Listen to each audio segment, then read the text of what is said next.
दिल्ली के अंदर केजरीवाल को अगर सही मायने में एक शब्द से उसको डिस्क्राइब करना हो तो उसको जिस शब्द से डिस्क्राइब किया जा सकता है वो है फर्जीवाल।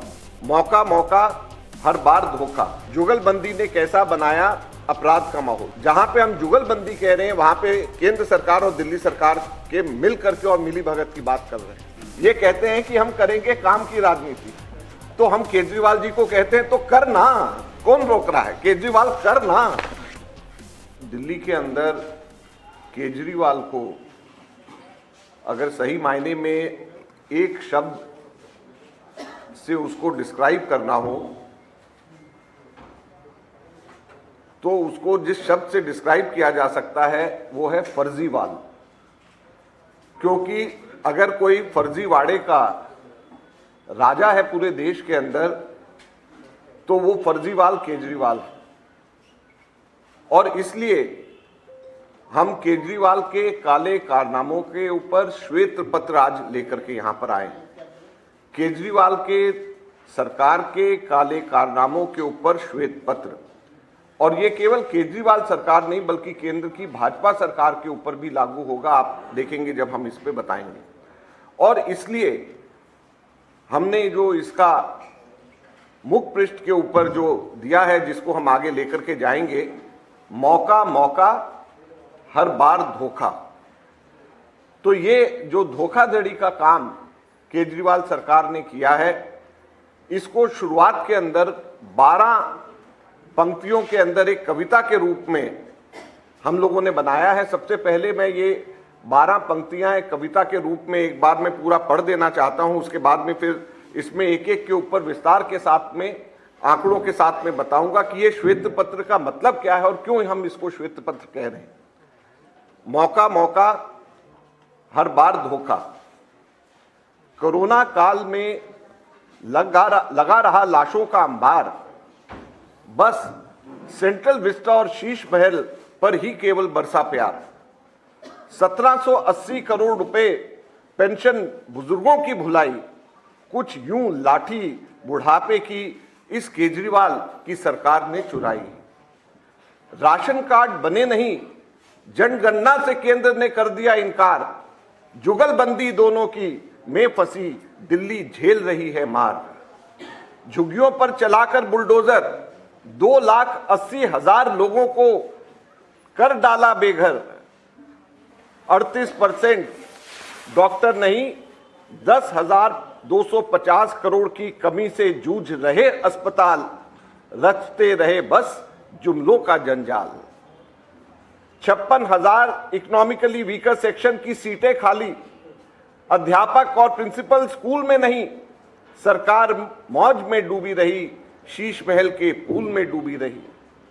40% बढ़े बिजली के बिल, 44% घरों में पानी गंदा। भ्रष्टाचार को बना लिया केवल अपना धंधा। हर बारिश में डूबी दिल्ली, सड़कें बनी तालाब। 2 महीनों में 30 मौतों का दिल्ली मांग रही है जवाब। बुझाकर चूल्हे 2,31,000 घरों के 500 करोड़ प्रति वर्ष से रोशन कर रहे अपने चेहरे। जलाए जा सकते थे 2,31,000 घरों के चूल्हे, 500 करोड़ प्रति वर्ष से रोशन कर रहे अपने चेहरे। नदी को बनाया नाला, बहते केवल झाग। साल बीत गए 10, ना यमुना हुई साफ। 3,652 दिन बीत गए, भूल गए जन लोकपाल। ईमानदारी की रचकर माया, बुना घोटालों का जाल। लंदन नहीं बनाया लेकिन करा प्रदूषण में नंबर 1।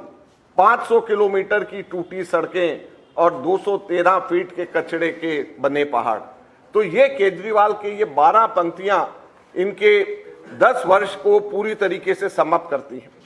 अगर हम एक एक करके देखें तो कोरोना काल के अंदर जहां पे लाशों का जंजाल था, जहां पर लोगों को अपनी डेड बॉडीज अपने रिलेटिव्स की जलाने के लिए, उसके संस्कार करने के लिए कई कई दिन की वेट करना पड़ता था। दिल्ली में ऑक्सीजन की कमी थी, दिल्ली के अंदर आईसीयू की कमी थी, लेकिन पैसे कहां खर्च हो रहे थे? पैसे अस्पताल को बनाने में खर्च नहीं हो रहे थे, पैसे अपने शीश महल को बनाने में खर्च हो रहे थे केवल उसी समय के ऊपर। और ये केवल दिल्ली सरकार नहीं, केंद्र सरकार के अंदर मोदी भी वही पैसे जो कि गरीब लोगों के ऊपर, उनकी हेल्थ के ऊपर खर्च होने चाहिए थे, सेंट्रल विस्टा के ऊपर खर्च कर रहे थे। तो इसलिए हम कहते हैं कोरोना काल में लगा रहा लाशों का अंबार सेंट्रल विस्टा और शीश महल पर ही केवल बरसा प्यार। पेंशन, आज दिल्ली के अंदर कोई भी बुजुर्ग व्यक्ति अपनी पेंशन अगर लगाना चाहता है तो उसको दिक्कत आती है। लेकिन हैरानी की बात यह है कि 10 वर्षों के अंदर 1780 करोड़ रुपया, आप सोचिए 1780 करोड़ रुपए से कितने लाखों बुजुर्गों को पेंशन मिल सकती थी। यह बजटरी एलोकेशन होता है लेकिन बजट लैप्स हो जाता है। यह सरकार खर्च ही नहीं कर पाती आपस के झगड़ों के अंदर।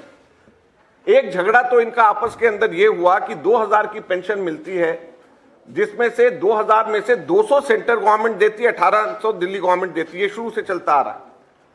और 200 सेंट्रल गवर्नमेंट और दिल्ली गवर्नमेंट के झगड़े की वजह से 6 महीने पेंशन टाली रही, 6 महीने पेंशन नहीं दे पाए, क्योंकि 200 रुपया 2000 में से अगर 200 सेंटर का नहीं आ रहा तुम 1800 दे दो, 200 बाद में दे सकते, लेकिन नहीं, पूरे के पूरे 2000 के 2000 रोक करके रखा, क्योंकि सेंटर के ऊपर और ये दोनों फुटबॉल एक दूसरे के साथ खेलते रहे। और कुल मिलाकर के 10 वर्षों में 1780 करोड़ का लैप्स हो गया बजट, जो कि बुजुर्गों को पेंशन को दिया जाना चाहिए। राशन कार्ड, आज दिल्ली के अंदर सबसे बड़ा मसला, आप लोगों के बीच में जाएं तो राशन कार्ड बनने नए बंद हो गए, और राशन कार्ड नए बनने बंद हो गए, पुराने राशन कार्ड भी हटाए जा रहे हैं। और राशन कार्ड नए बन सकते हैं 2 तरीके। एक तो जनगणना अगर हो तो टोटल जितनी गिनती है लोगों की वो दोबारा से हो, तो परसेंटेज ऑफ हाउस होल्ड जो बिलो पॉवर्टी लाइन और जो पुअर कैटेगरी के हैं उस परसेंटेज के अनुपात के अंदर बढ़ जाएंगे। और दूसरा तरीका यह है कि और राज्य सरकारें कई कर रही हैं, जिसके अंदर खुद जो है वो अपने राशन कार्ड, अपने सेंट्रल गवर्नमेंट पैसे, अगर स्टेट गवर्नमेंट दे तो सेंट्रल गवर्नमेंट राशन देने को तैयार रहती है, स्टेट गवर्नमेंट जो है उनको और राशन कार्ड उपलब्ध करा सकती है। कई स्टेट्स करा रहे हैं, हमारे कांग्रेस रूल स्टेट्स भी कई जगह पे करा रहे हैं। तो ऐसी स्थिति के अंदर क्यों ये दिल्ली के अंदर राशन कार्ड बनने के लिए बंद हुए हैं, जो कि सबसे बड़ी इस वक्त यहां पर दिल्ली में दिक्कत है। गरीब लोगों के लिए, झुग्गियों के ऊपर मकान देने के लिए सबके सब लोग वायदा ये लोग करते रहे। दुख की बात यह है कि 2023 अकेले एक वर्ष में, पिछले वर्ष में अकेले एक वर्ष में यहां पे जो लिखा है 2,80,000 लोगों को कर डाला बेघर, ये अकेले 2023 की फिगर्स है। एक housing and land rights network है, एक संस्था है, उसने दिल्ली के जितने भी लोगों को बेघर किया गया है उसको सालवार उसका उन्होंने निकाला है। और उन्होंने ये बोला है कि अकेले 2023 में केंद्र सरकार और दिल्ली सरकार ने मिलकर के, जब G20 का समिट सितंबर में 2023 में हुआ था, उसकी तैयारी के लिए दोनों सरकारों ने मिलकर, वैसे झगड़ते रहते हैं आपस के अंदर, लेकिन जब झुग्गी वालों को विस्थापित करना होता है, जब झुग्गियां तोड़नी होती हैं, तो दोनों के दोनों ने मिलकर के 2,80,000 झुग्गियां दिल्ली के अंदर डिमोलिश करी। और दुख की बात यह है कि इसमें से 90% से भी ज्यादा लोगों को कोई भी वैकल्पिक जगह नहीं मिली है। सबके सब लोग जो हैं खुले आसमान के नीचे रहने के ऊपर उसके बाद में मजबूर हो रहे हैं। और उससे पहले हर वर्ष ये इस तरीके से झुग्गियां टूट रही हैं, लेकिन उनको कहीं पर भी कोई रिस्पाइट नहीं, कोई उनकी मदद नहीं। दिल्ली के अंदर ये लोग कहते हैं, मोहल्ला क्लिनिक की बात करते हैं, हॉस्पिटल्स की बात करते हैं।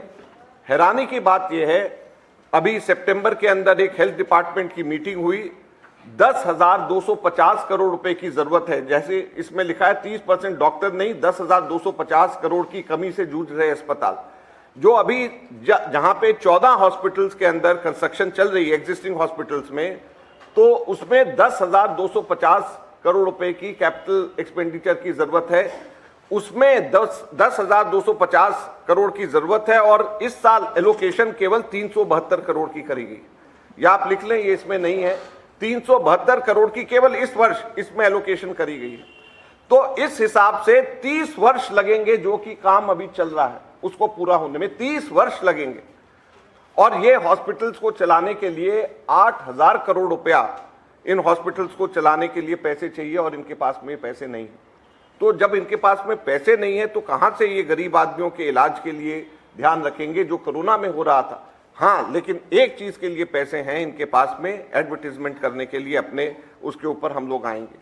हमारे स्कूल्स के अंदर जो हाई कोर्ट ने इसका संज्ञान देना पड़ा, 56,000 ईडब्ल्यूएस की सीटें खाली। हमारे स्कूल्स के अंदर, दिल्ली के अंदर वाइस प्रिंसिपल्स हमारे स्कूल्स में नहीं है, अध्यापक हमारे यहाँ पे स्कूल्स में नहीं है। तो इसलिए हम ये कह रहे हैं कि अध्यापक नहीं स्कूल में, सरकार मौज में डूब रही है शीश महल के पूल में। तो इसलिए इस कविता की ये पंक्ति बनाई है कि स्कूल में तो अध्यापक नहीं और ये पूल में अपने मजे ले रहे हैं और इनको कोई चिंता दिल्ली की नहीं है। दिल्ली के अंदर बिजली के औसत जो दरें हैं वो हिंदुस्तान में सबसे ज़्यादा है और उसके ऊपर भी 40% दिल्ली के रेट बढ़ाए हैं। 44% घरों के अंदर गंदा पानी आ रहा है और ये स्थिति दिल्ली के अंदर है। इसमें अभी एक लिखा है 2 महीने में 30 मौत हुई। ये जुलाई और अगस्त अभी 2024 की बात है, जब बारिश के दौरान केवल 2 महीने के अंदर दिल्ली में 30 लोग मारे गए। तो यह स्थिति दिल्ली में, जो कि भारत की राजधानी है, कि बारिश होती है और बारिश के अंदर लोगों को इलेक्ट्रोक्यूशन से कोई मर रहे हैं घरों के अंदर, या बच्चे जो हैं पढ़ते पढ़ते लाइब्रेरी के अंदर सीवर लाइन टूट गया, वहां पर उनकी डेथ हो रही है। तो ऐसी स्थिति के अंदर देश की राजधानी में ये कहते हैं कि इनको दोबारा से मौका मिले, तो क्यों मिले? 500 करोड़ रुपए प्रति वर्ष ये एडवर्टीजमेंट पे खर्च करते हैं और हम लोगों ने कैलकुलेट किया है कि इससे 2,31,481 घरों में चूल्हे जलाए जा सकते थे, फ्री इनके गैसेस दिए जा सकते थे, 1 साल का पूरा हम लोग कर सकते थे अगर इतना ही पैसा लोगों को हम देते कि आप यहाँ पे गैस कनेक्शन या गैस सिलेंडर्स आपको दिया जा सके। नदी को बनाया नाला, बहते केवल झाग, साल बीत गए 10, ना यमुना हुई साफ। हर बार 5-5 साल की आगे का ये कह देते हैं कि अभी हम करेंगे करेंगे और उसके बाद में कुछ नहीं होता। जन लोकपाल का क्या हुआ? 3,652 दिन, 10 साल गुजर गए, जन लोकपाल अभी तक नहीं बना। ये कहते हैं कि दिल्ली के अंदर इनको एलजी नहीं बनाने देता। दिल्ली में एलजी नहीं बनाने देता, पंजाब में बना लीजिए, आपको कौन रोकता है? पंजाब में तो कोई एलजी का नहीं, पंजाब में तो फुल फ्लेजेड सरकार है, वहां क्यों नहीं आप बनाते? तो केवल बहाना है जिसको लेकर के। और 10 साल पहले जब ये बनी थी पार्टी तो लोकपाल और जन लोकपाल के नाम पे बनी थी, अब उस चीज को भूल गए। ये कहते थे कि हम दिल्ली को लंदन बनाएंगे, प्रदूषण में नंबर 1 बना दिया है। 500 किलोमीटर सड़कें यहाँ पे टूटी हुई हैं और कचरे के यहाँ पे पहाड़ हैं और दुख की बात यह है कि इन सब चीजों के ऊपर कोई भी इस वक्त देखने को तैयार नहीं है। तो ये हमारे 12 मुख्य बिंदु हैं। इसके अलावा और डिटेल में अगर आप सेकेंड पेज पे जाएंगे तो उसके अंदर 8 ऐसे पॉइंट्स हैं जिसको लेकर के हम लोग आए हैं। उनको सिर्फ उनकी हेडिंग्स मैं एक बार पढ़ देता हूं। जुगलबंदी ने कैसा बनाया अपराध का माहौल। जहां पे हम जुगलबंदी कह रहे हैं वहां पे केंद्र सरकार और दिल्ली सरकार के मिल करके और मिली भगत की बात कर रहे हैं। दूसरा, करेंगे सिर्फ काम की राजनीति। ये कहते हैं कि करेंगे सिर्फ काम की राजनीति, तो हम उनको कहते हैं केजरीवाल जी की भाषा में ही तो करना। ये कहते हैं कि हम करेंगे काम की राजनीति, तो हम केजरीवाल जी को कहते हैं तो करना, कौन रोक रहा है? केजरीवाल करना, तो काम की राजनीति करिए, फर्जीवाड़े की राजनीति मत करिए। तो केजरीवाल करना। आम आदमी जो 2 रुपए का पेन जेब में रख करके घूमता है, रबड़ की चप्पलें पहनता, अब तो थोड़ा सा इस जो है विंटर्स में थोड़े ढंग के कपड़े पहनने लग गए, भगवान ने सद्बुद्धि दी है उनको। वो शीश महल का राजा कैसे बन गए? हम लोगों ने तो कैलकुलेट किया था कि 173 करोड़ रुपया सरकारी पैसे से व्यय किया है और अब तो जब वहां पर जिस तरीके के विजुअल सामने आए हैं, जिस तरीके के उनके कहना नहीं चाहिए लेकिन बाथरूम से लेकर के हर जगह के विजुअल सामने आए हैं, तो वो तो राजा की तरह रहते हैं। तो अपनी पार्टी का नाम आम आदमी क्यों रखा हुआ है? जेब में 2 रुपए का पेन क्यों रखते हैं? सिर्फ दिखावे के लिए, वोट लेने के लिए, उसके अलावा तो कुछ नहीं। जुगल जोड़ी ने कैसा किया दिल्ली को शर्मिंदा। तो ये जुमलेबाजी और जुगल जोड़ी जो केंद्र सरकार की और इसकी है, कॉरपोरेशन और दिल्ली सरकार पिछले साल से पहले तो लगातार एक दूसरे के ऊपर दोष मरते रहते थे कि पानी आपकी वजह से बढ़ा, आपने सफाई नहीं करी, आपकी वजह से हुआ, एलजी ने काम नहीं करने दिया, वो कहते मेयर ने काम नहीं किया करने दिया, मेयर कहता है ये पैसे नहीं दिए। अब तो दोनों आपके हैं, तो फिर करना, कौन रोकता है? अब तो दोनों के दोनों इनके हैं, कौन उसको रोक रहा है?